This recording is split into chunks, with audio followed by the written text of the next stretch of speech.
What's up, y'all? It's Davin. This is another episode of the Free Your Voice, Free Your Life podcast. And I shouldn't be recording this right now. I legit do not have time to record this right now. I'm going to be getting on a plane first thing tomorrow morning. I need to be packing. But I woke up this morning and I was sitting in meditation. And after the meditation had sort of completed, if a meditation actually completes, I just felt compelled to do this because I want to bring you along my own journey. I know that so much of this podcast is about offering advice, but I hope that you hear throughout it a lot of my own personal narrative, because what it is that I'm offering you is not specific to you. It's specific to being a human. To humanity. This is a message for all of humanity. And it turns out that I'm human too. And there is some exciting stuff happening in my life. And I'm on the precipice of just doing some things that I've never done before. And so I thought it would be a really, I don't know, good opportunity to live out loud. I remember a number of years ago, a teacher that I'm fond of talking about other teachers who um, don't appear to be smoking what they're selling. was his language, and that's always been really important to me too. Like, I don't want to teach or coach or advise from a place that is outside of my own experience. And so I want to be candid with you, and I want to share about the things that I'm going through. And I don't remember how many episodes back, a number of episodes back, I think it was the episode called Reclaiming Your Voice Dream. I told you about some personal, creative, and professional pursuits that I'm engaging in. The first being this thing called the Reset. It's an immersive sound experience.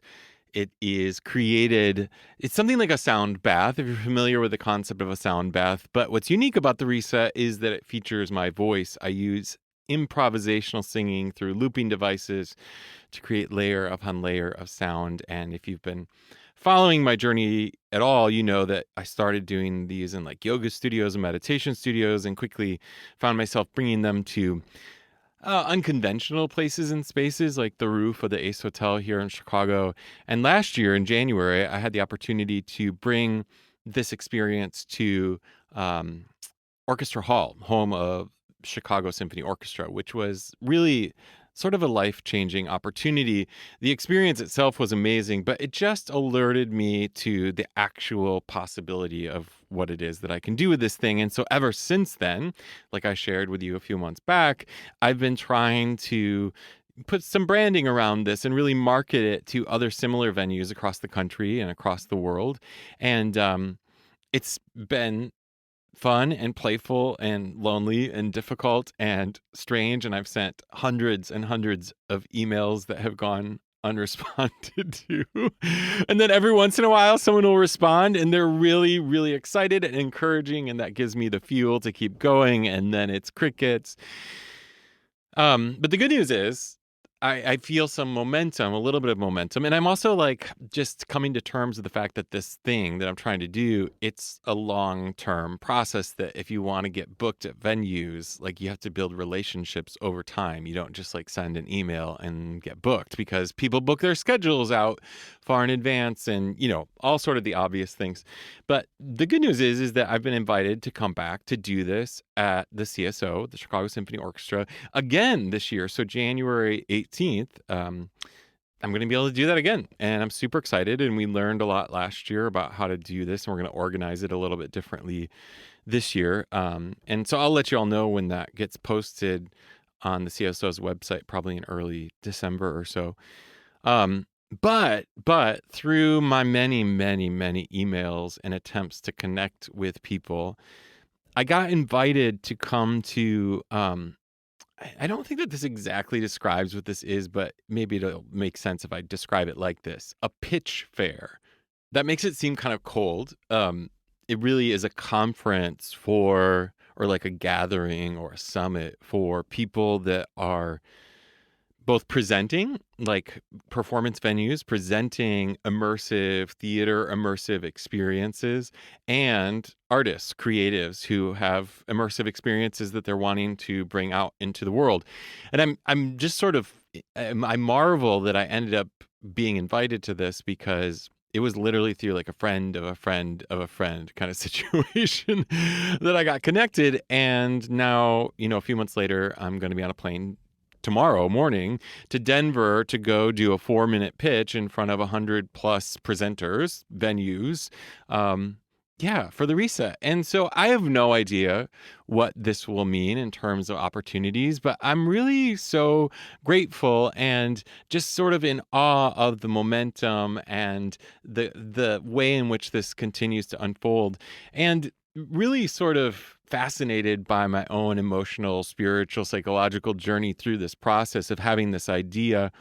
And right now, feeling like the idea has legs, but they're just walking. They might even be crawling, but they're going to get going. I know they'll run. I have like this deep, deep spiritual, essential knowing that they're going to run. But I'm doing my best to sort of trust the timing of all that because it's certainly not happening on my timing. But you can only run when you're ready to run. And so I got to trust the universe to know that for me. And so in the meantime, I have spent hours upon hours by myself in my studio, talking to myself, crafting this 4-minute pitch to really capture this experience. And just for the record, if you don't know what I'm talking about, you can go to the resetsoundexperience.com to learn more. But yeah, I just need to be able to say what it is in 4 minutes in front of people. And because I'm me, I'm trying to sing before and after doing that too. So I'm trying to cram singing, looping, talking, all into 4 minutes. And I think I've done it. I think what I've got, it's pretty cool. It's pretty special. It gives people the image of what it is that I'm up to. And I also know wholeheartedly that what I'm offering is going to be really unique in terms of the pitches that are available. One thing that many people have told me is that what's unique about this experience is that it doesn't require any build out. You don't have to do anything special or fancy to the space, but we get to sort of flip it on its head and use it in a different way than one might in a traditional concert or theater. So anyway, I'm stoked. I'm going to Denver tomorrow morning, and Monday in the afternoon, I get my 4 minutes to shine. And yeah, just so grateful for this experience. I'm going to talk more about this in a bit, but the other thing I just wanted to say is one of the things that I feel aware of in a different way right now than maybe I ever had before. And this is connected to a lot of the personal work I've done in my own journey around staying true to the present moment, understanding the actual path of manifestation, manifesting our dreams, creating our dreams. One of the things that really stands out to me right now here as I'm recording this podcast is I'm just having so much fun right now. Like I'm so excited. And I mean, don't get me wrong, it's an incredible opportunity to be able to do this. I feel blessed and grateful to be able to do this, but also know that this is not the thing that I want to do, right? Like I want to bring this experience to stages, and I'm fascinated at the delight and joy I'm finding in the process of trying to do what it is that I want to do. And this is really one of the real truths of manifestation, that if you can embrace it, is that the thing that you want is actually here right now, because what we all want is a feeling. We're looking for a feeling. And what I'm noticing right now is that I am feeling the feeling. I mean, so much playfulness and joy and struggle, but like delicious struggle, because it's the kind of struggle when you're trying to make a really good meal and you just know it's going to taste so good, even though it took a long time to make it. So I'm just observing this within myself in a way. And like I said, don't get me wrong, there have been really deep moments of like, why won't anyone say yes? Why won't anyone email me back to say no? I would love that. And then, like I said, all of a sudden I get a message and I'm like, holy shit, I just got an email from, based on a cold email. That's incredible. What a gift. What a pleasure. What a joy. I've said it before. I know it now more deeply in my being that the joy is not in the journey. The joy is the journey. The joy is never in arrival, first and foremost, because we never arrive, but because the arrival is something we think we get to, and thinking puts us in a construct that's so limited and narrow. And so when you can just be here and be on a plane that is taking you to an unknown conference summit that you're not exactly sure how you got invited to, and you don't even know who's going to be there, but you know that it represents a special juncture in your journey toward expansion and growth and creative expression. And yeah, amazing, life-giving, beautiful. Okay, but that's not all, because in that same episode, I told you about this other thing that I do that, I don't know, by some big wink of the universe, I'm given the opportunity to do back to back with this trip to Denver. So after Denver, I'm getting on a plane to go to New York City, where I am bringing Voxus. And Voxus, again, Voxus Experience, VOXUS experience.com, if you want to learn more about that, is essentially my effort to bring improvisational singing, group collective singing, improvised singing, circle singing, if you're familiar with the concept of circle singing, to corporate executive teams, professional groups, human beings, really, but human beings in suits. Not always, but you know what I mean. I don't know how long ago. So just the same as the reset, I've been sending a lot of cold emails because, my friends, I have done my best to tap into all of my resources. And for all I know right now, I have pretty much exhausted my direct resources. And so what do you do when you've exhausted that? You start to look outside of your immediate realm and you say, hey, what else is there? And unfortunately, or maybe fortunately, that has led to me sending a lot of emails, cold emails to info at blah, blah, blah, blah, blah. So if you have any knowledge of my history, like Voxus is something that I had done in the past, and I had some really amazing opportunities. I got to do a beautiful conference for Coca-Cola, a company called JLL here in Chicago, which does commercial real estate, Chicago Public Schools. I had a gig earlier this year with Chicago Public Schools where I got a bunch of teachers to sing, and it was so cool and fun and lovely. But, people aren't necessarily kicking down the door to get me to make this happen. So I send these cold emails to info at and yada, yada, yada. And I've been really targeting conferences, summits, these sorts of things to just see if I can make my way in front of groups of people who work for companies that might be interested in accessing this work that I'm doing. And there was one summit, actually, I'm going to keep it, I'll share with you after the fact what it was. But there's this big corporate business summit in New York City that happens this week. And they had, I don't know, 6 email addresses, info at email addresses, and they were for their corporate offices around the world. And one day I just, I discovered this conference and I was like, I'm going to do what I do. I'm going to tell them how special I am and why they should bring me in to do this. And the conference, the summit is convening in New York, but the offices were all over the world. And so I sent an email to the New York office, but then in the moment I was like, you know what, I'm just going to email Tokyo, and I'm going to email Madrid, and I'm going to email Milan and London, because who knows? I'm going to send the same email to all of those. So very shortly after sending my email to the New York office, I got a response that said, thank you for your note, but this event is fully booked. We'll keep you in mind for the future, which honestly is really lovely to get that kind of a response, because at least someone acknowledges that the email was received. And so I was like, okay, whatever. But I kid you not, like 15 minutes later, I get another email from someone in Madrid. and they say, "Hey, I'm booking the New York event, and I'd like to talk to you about this Voxus thing." And I just sort of chuckled because the person in New York told me no. But the person in Madrid said, "Hey, let's chat about this event in New York." So I get on a call, and I'll spare you all the details, but it was a long process. There were multiple calls, and there was a lot of skepticism, curiosity, uncertainty. But eventually, they wanted me to come. They wanted me to come.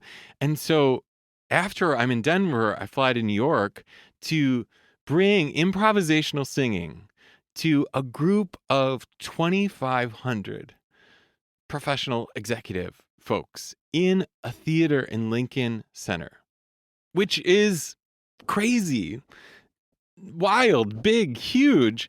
And also, my friends, can I just tell you, it feels right.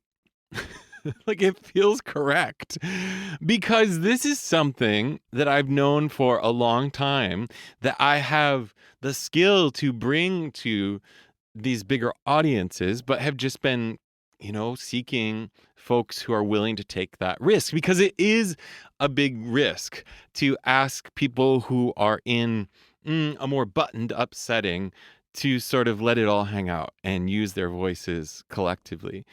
And so, again, I'm sitting in marvel. I'm sitting in awe and excitement at the fact that a cold email led me to this opportunity that is truly so lovely and exciting and big and huge. And just for the record, I'm going to be really vulnerable with you here. I've had the opportunity before to do this with a group of 1,000 people. And it was so epic, so epic. It was such an amazing experience. They were community organizers here in Chicago. We actually sang to usher in the mayor at the time, Lori Lightfoot. It was a very cool highlight experience in my life. But double that plus 500 in Lincoln Center.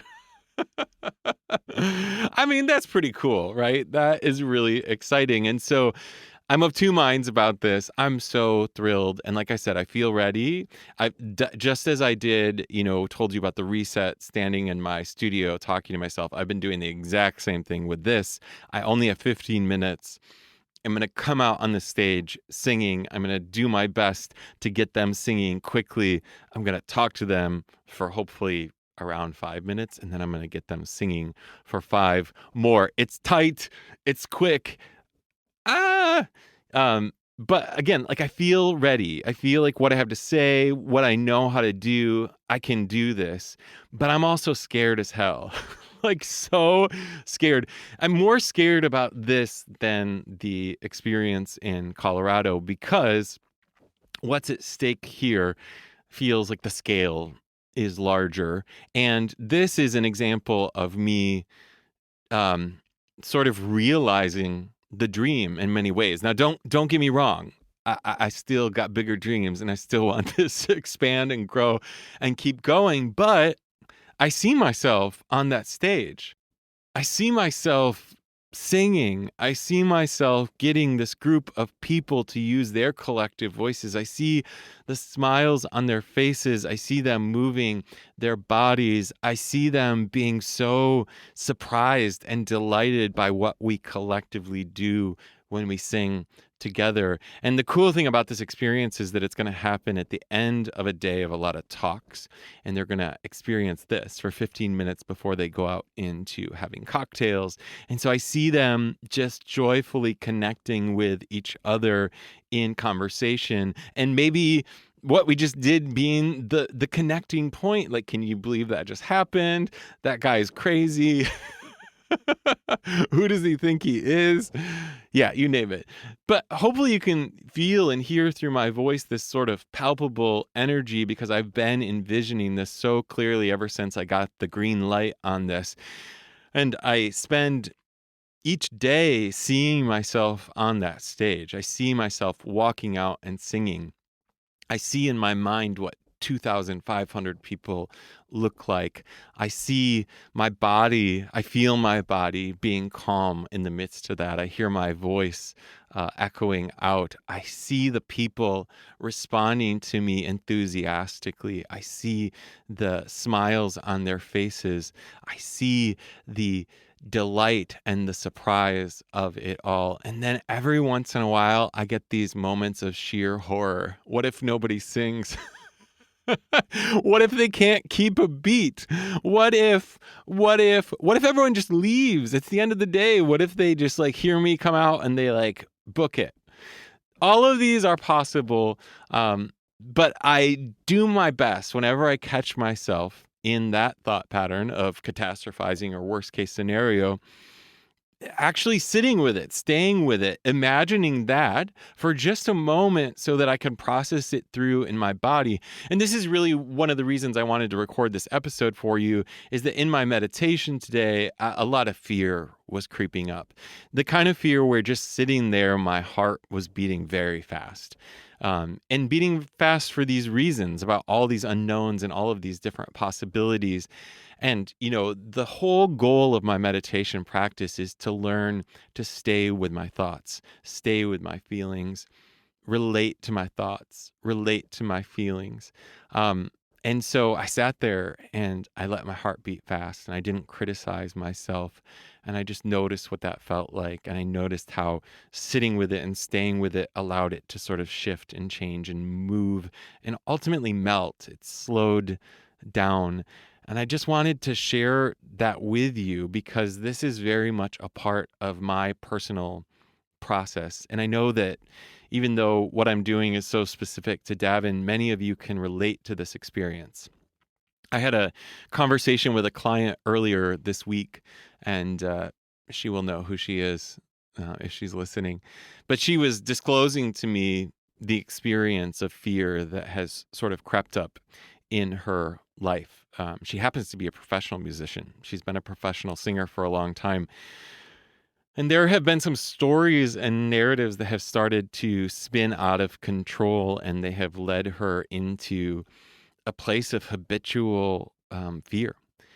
When she goes to perform in certain scenarios, her nervous system really gets dysregulated and her throat gets tight and she has a pit in her stomach and her voice feels shaky and she has a difficult time breathing and her heart beats fast. And as I'm saying this right now, describing this, there's a good chance that you all know what I'm talking about because I know what she's talking about. I just experienced it this morning, sitting in meditation, my heart beating fast. And so she and I together really spent some time unpacking this. And I want to do some of that with you here now for just a few more minutes. And I want you to think about it in relationship to my own process that I just described for you and what it is that I'm coming up against, but also thinking about maybe your own fears and the things in which you find yourself scared of and the ways in which you might inhibit yourself from going forward because it feels like it's too much. It feels overwhelming and you miss the excitement and the joy and the delight and the surprise and the curiosity amidst it all. But the first thing we talked about, and this is what I just was kept noting to you, is the experience in the body, the experience of fear in the body. When I was sitting this morning and my heart started to beat fast, it was because I had sort of tapped into a sense of lacking safety. Like, what if I got up on that stage and people just weren't there for it? They weren't into it. They didn't give me back what I needed from them. I promised these people I would get 2,500 executives to collectively sing. What if they don't? And so my heart starts beating fast. And then that response to the nerves often is to let that story spin out of control further. See, for me, it feels like a giant, huge opportunity, and the potential for failure feels great. But It's so important that when we find ourselves bumping up against these experiences in our body, that we note that the experience starts, the primary form of the story begins in the body. Because the truth is, my friend actually, shout out to Mary, my voice of reason. She said to me the other day, Davin, worst case scenario, you just perform. And I'm like, I actually know I can do that. I could sing for 15 minutes if I need to. But that's the truth, is that even if things go awry, even if things go wrong, I have the skill set in this situation to make it work, in the words of Tim Gunn, make it work, designers. And that is the truth of this. There are plenty of catastrophic possibilities, but I've been working my ass off. Like, I'm prepared. I'm absolutely prepared. And like I said to you, I know in a very deep way that I'm called to this moment. I'm called to these moments. And so when I can go, hey, look, my heart's beating fast. This is that lack of safety creeping in. And I can ask myself, is that true? Is it true? Is it true? I don't know if it's true. I mean, it's true that there are variables to this situation, but am I destined to failure? Am I destined to disaster?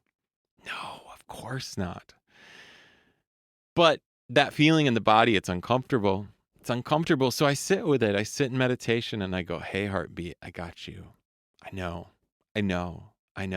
It's okay for my heart to beat fast. It's okay. It's okay for my throat to get a little tight. It's okay to be short of breath. Sure, these things aren't ideal for singing. It's not how I want to be, but I'm not going to fight it. I'm not going to resist it. This is my body's predisposition to protect me from harm. This is my body thinking that there's a bear coming from the wilderness. And so I sit and I get to know. And as soon as I stop the resistance, as soon as I just sit and I go, hey, heart, I got you. I feel you. Man, does she calm down. She calms. Now, maybe not as far as I want her to, but she calms. She gets slower. The thud is not so strong. This is so big, that willingness to stay with the sensation, the experience of fear in your body. The willingness, because it's scary. It's scary. It feels like, in the moment, it can feel like you might be dying. It can feel like panic will creep in. It can feel like, and so I was saying to my client, and this is another conversation I'm having with myself, is that what if all of that, like what if the pit in your stomach and the breathing and the throat, what if that didn't actually change when you sang? When you performed? What if that was going to be present for the next couple performances? What would be the consequence of that? Would you still be able to get through it? Yeah, she could. I mean, she's been getting through it.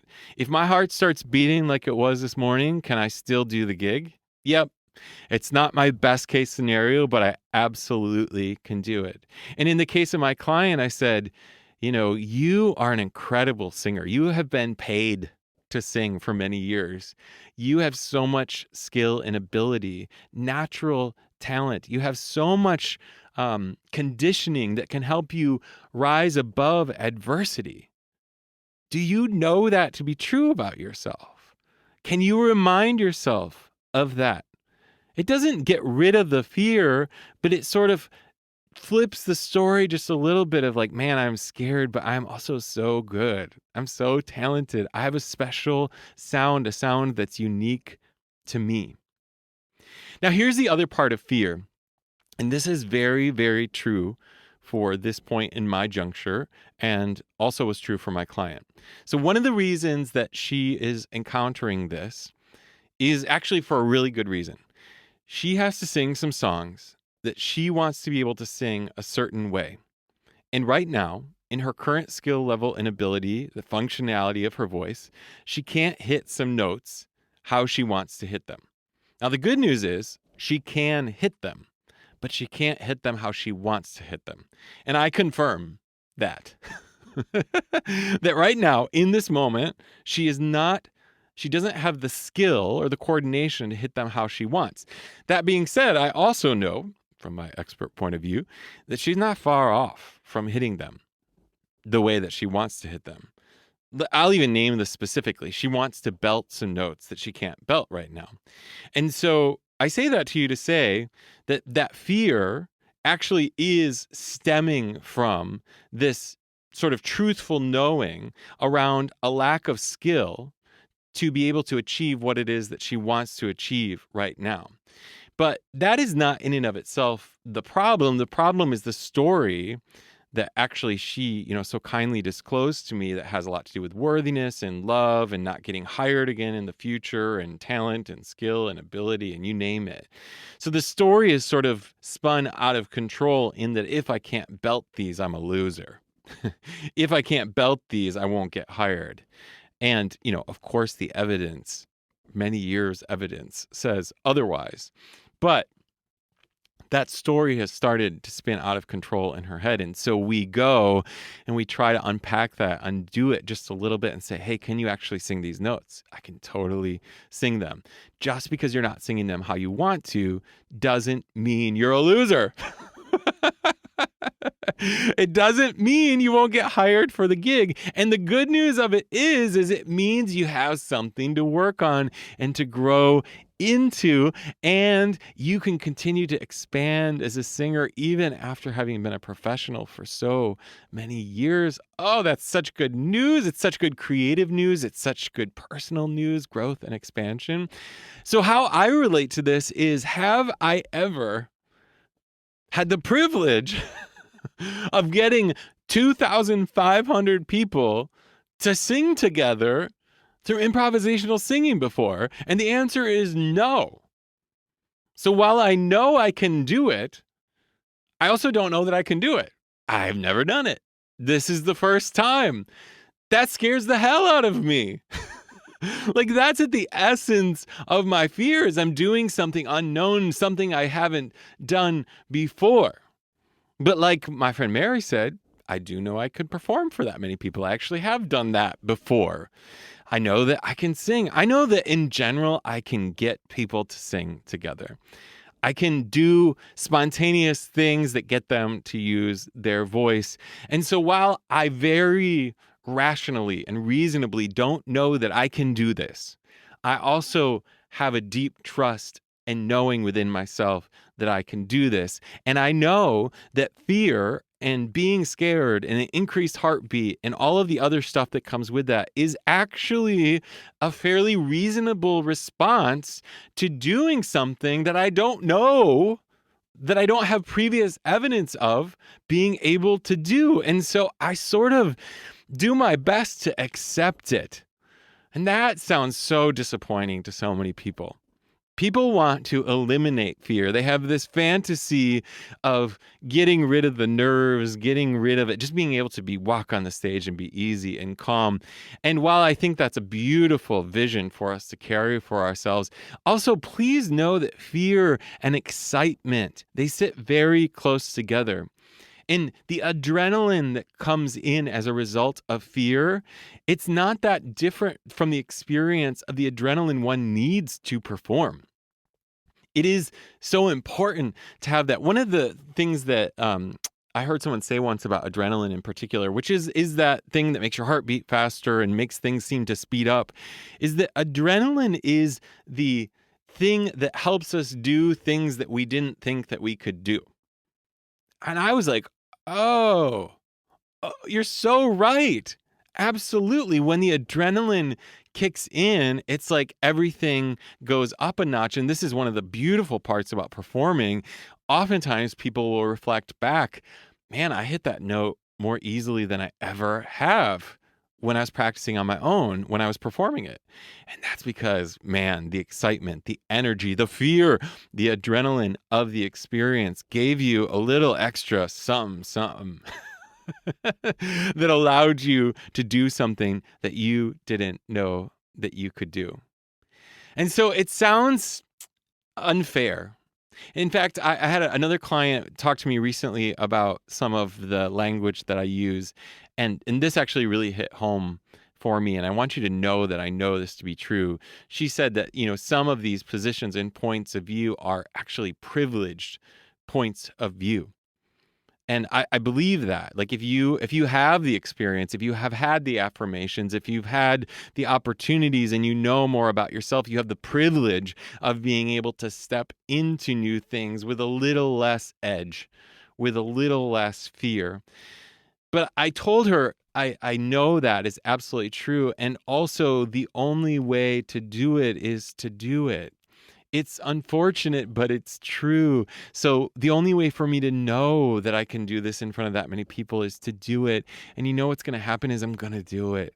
I'm going to do it. And then what's going to happen is I'm going to do it for more people. And I'm going to know that that's going to be a next level up. If you ever have curiosity around what it is that I'm talking about, actually, maybe I'll try and put this in the show notes. There's a video of Bobby McFerrin. I think if you Google Bobby McFerrin's circle singing stadium or improvisational singing stadium, you'll find a video of him leading a whole stadium of people in improvisational singing. And I've watched that video so many times. I've watched it in preparation for what it is that I'm going to do. But yeah, it is so powerful what happens when we get people to sing together. And he is my primary source of inspiration when it comes to this work. But anyway, my friends, this is a bit meandering, and yeah, but I just felt like I wanted to get this out there because your boy is scared. My heart is beating fast. I haven't been able to sleep well. I'm not eating exactly like I normally do.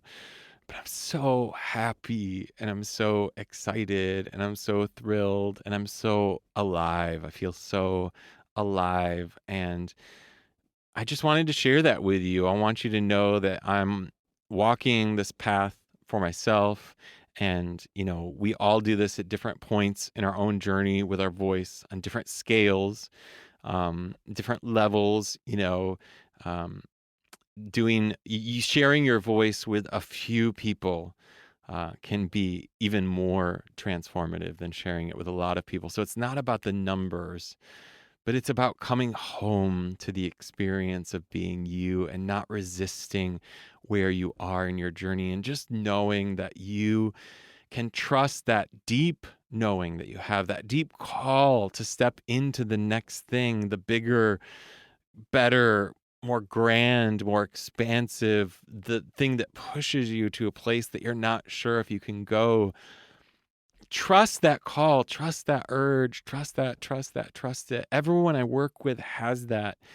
And the people that I work with that move through their journey the most quickly are the ones that are willing to admit it to themselves and then admit it to others and then stay with the process. Fear, heartbeat, closed throat, tight stomach, all of it. They stay with it and they just love on themselves through it. And they go, this is a part of it. This is a part of it. This is a part of it.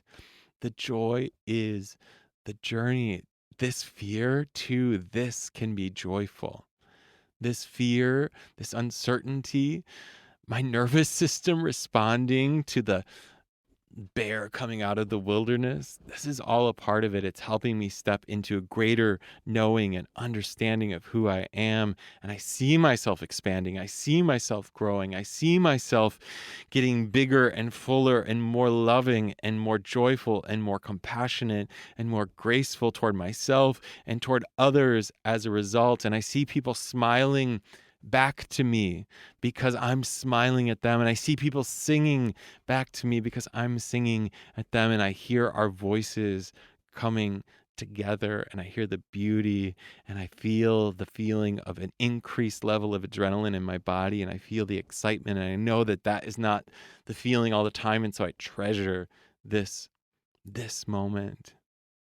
I'm taking you through some of the thoughts and manifestation exercises I do for myself. I hope you'll take them as inspiration. I hope you'll feel inspired by my journey, and I hope that you will share with me in yours, because I always feel inspired by you. Okay, my friends, wish me luck, will you? Hey, before I forget, next podcast, you're going to hear more about the next cohort of Free Your Voice, Free Your Life, my group coaching program. It's going to start mid-January. It's about to go live, the website. Um, I'm stoked because I had such a good experience the first go around, and now I know better how to do this. I don't know, in a more compact, succinct way that really gives you what you want on your journey toward your voice and finding more freedom overall. So if you feel um, like you've been wanting to take that step, I just want to encourage you, especially to consider doing it in community because it's so meaningful in that way. So stay tuned. How's that for a teaser? I got nowhere to send you right now, but soon, Free Your Voice, Free Your Life, the group coaching program is going to kick off. So I hope if you are interested, you might consider joining me. All right, I have got to pack. Talk to you later.